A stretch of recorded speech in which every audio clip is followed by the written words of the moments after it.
त्या तारखेच्या दिवशी त्या ती मशीन 19 तारखेला काही गडबड करत नाही, ती मशीन 21 तारखेला काही गडबड नाही, पण 20 तारखेला ती कशी वेडी वाकडी चालायची त्या मशीनने काय नाही. नमस्कार मित्रांनो, आताची सर्वात मोठी बातमी समोर येते ती म्हणजे ईव्हीएम मशीनवर जे मतदान झालं त्यामध्ये सर्व काही ठराविक होतं. ईव्हीएम मशीन ह्या गुजरातहून मागवलेल्या आहेत, यामध्ये केंद्र सरकारचा हातभार आहे असं गंभीर आरोप आणि वक्तव्य प्रशांत जगताप, शरदचंद्र पवार गटाचे नेते प्रशांत जगताप यांनी ईव्हीएम मशीनवर विरोध करत असताना असं सांगितलं की आमच्याकडे ईव्हीएम मशीन ही सर्व सेटिंग करून ठेवली होती. 19 तारखेला ईव्हीएम मशीन बरोबर होती, परंतु 20 तारखेला ती मशीन ॲटोमॅटिक तिचं काम करेल अशी सेटिंग करून ठेवली होती आणि यामध्ये केंद्र सरकारचा हातभार आहे.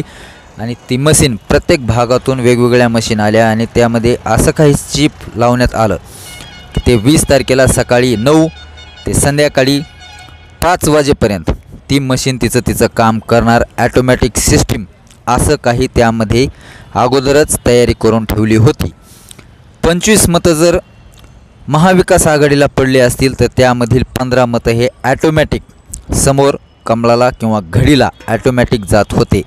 अशी सेटिंग ईव्हीएम मशीनमध्ये केली होती. तर यावर शरदचंद्र पवार आणि महाविकास आघाडीचे सर्व नेते, त्यामध्ये नाना पटोले, उद्धव ठाकरे, सर्वच अविनाश जाधव या सर्व नेत्यांनी जेवढे काही 288 आमदार निवडून आलेत, तर पडलेसुद्धा 288 आणि जेवढे पडले तेवढ्यांनी ईव्हीएम मशीनच्या विरोधामध्ये महाएल्गार पुकारला आहे आणि लवकरच आंदोलन आम्ही करणार आहोत. सुप्रीम कोर्टामध्ये सुद्धा आम्ही याचिका दाखल केली, त्यावर सुप्रीम कोर्टाने आमची याचिका फेटाळली, परंतु आम्ही गप्प बसणार नाहीत जोपर्यंत आम्हाला ईव्हीएम मशीनचा खुलासा भेटत नाही, असा गंभीर आरोप महायुती सरकार आणि केंद्र सरकारवरती महाविकास आघाडीच्या नेत्यांनी केलेला आहे. लवकरच आम्ही महाएल्गार आंदोलन ईव्हीएम मशीनच्या विरोधामध्ये करणार आहोत, रस्त्यावर उतरणार आहोत. आणि आपण पाहतच आहात कुठे कुठे सध्या ईव्हीएम मशीनच्या विरोधामध्ये सगळीकडे आंदोलन मोर्चे चालू आहेत. तुम्हाला नक्की काय वाटतं? ईव्हीएम मशीनच्या विरोधामध्ये यांनी जे महाविकास आघाडीने जे पाऊल उचललं ते योग्य आहे का अयोग्य? तुम्हाला काय वाटतं नक्की कमेंटमध्ये सांगा. तर यामध्ये लोकसभेला सुद्धा ईव्हीएम मशीन होती आणि विधानसभेला सुद्धा ईव्हीएम मशीन आणि वर्षानुवर्षे ईव्हीएम मशीनचा वापर होत आहे. बॅलेट पेपरवरती इलेक्शन घ्यावं अशी मागणी महाविकास आघाडीच्या नेत्यांनी केलेली आहे, परंतु आता फेरमतदान घ्यायचं असेल तर खूप काही खर्च करावा लागेल, महाराष्ट्राचा विकास पाठीमागे जाईल. याचा विचार करत असताना, लोकशाहीचा विचार करत असताना सुप्रीम कोर्टाने ही याचिका फेटाळली आहे. तर महाविकास आघाडीच्या नेत्यांनी आरोप करत असताना असं सांगितलं की हा लोकशाहीचा निकाल नाही आहे, हा लोकशाहीचा गळा दाबण्यात आलेला आहे. हा सर्व निकाल हा ईव्हीएम मशीनचा आहे. ईव्हीएम मशीनने महायुतीला सरकारमध्ये बसवलेलं आहे, लोकशाही नाही. लोकांच्या मनामध्ये महायुती सरकार नाही. तर आम्हाला ईव्हीएम मशीनचा पूर्ण खुलासा पाहिजे.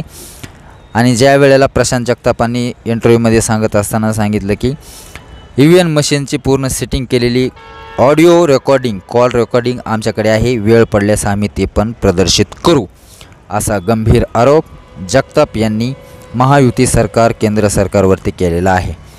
तर मित्रांनो, तुम्हाला काय वाटतं? लोकसभेला ज्या वेळेला महाविकास आघाडीला चांगली मार्क मिळाले त्यावेळेला ईव्हीएम मशीनच्या विरोधामध्ये कोणी पाऊल उचललं नाही, ऑब्जेक्शन घेतलं नाही, पण विधानसभेला जास्तीत जास्त जागा निवडून आल्या त्या महायुती सरकार, त्यातल्या त्यात भाजप. तर यामध्ये विरोध केला ईव्हीएम मशीनचा तो म्हणजे महाविकास आघाडी आणि पराभव झालेले उमेदवार. तर यामध्ये तुम्हाला काय वाटतं कमेंटमध्ये सांगा. ईव्हीएम मशीनचा घोटाळा असेल का नाही? का हे बिनाकामाचे गंभीर आरोप करत आहेत? पडलेला पराभव झालेला हा धक्का त्यांना बोलायला भाग पाडतोय. आपली प्रतिक्रिया नक्की कमेंटमध्ये सांगा. न्यूज तडका फडकी चॅनलला सबस्क्राईब करा, बेल आयकॉन घंटीला प्रेस करा. धन्यवाद.